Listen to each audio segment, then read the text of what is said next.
many years, and it's a great thing that we can have the debates we have on this floor with the tone of voice that we have and the way we can examine issues like this that are extremely important.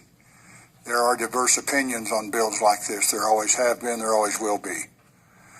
There are various ways you can point to what's good for your side, good for the other side. But the thing about it is, Mr. President, I've been up here and we've passed hundreds and thousands of laws since I've been here, and they're all going to be extremely effective.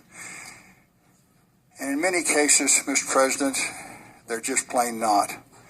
And if I thought this law had any effective nature about it at all, I could support it. But it simply does not. And the thing about it is, I was an FFL dealer for 20-some years.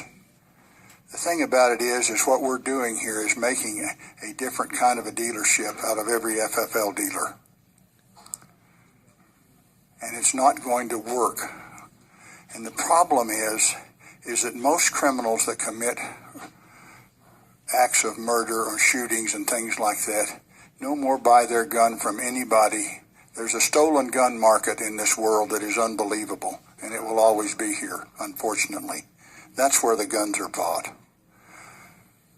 Mr. President, this law particularly, we are a border state, and the thing about it is, and they say, well, you're going to break the law. Well, Lord knows everybody here at one time or another, probably once a week, breaks some law, because it depends on how that law is interpreted and who is calling it. Mr. President, we have to try to do things that work. Mr. President, this won't work. It just won't. And the people that get punished are the people that are innocent. The criminals never get punished for this sort of thing, unfortunately, until they're actually caught with the crime they commit. Thank you.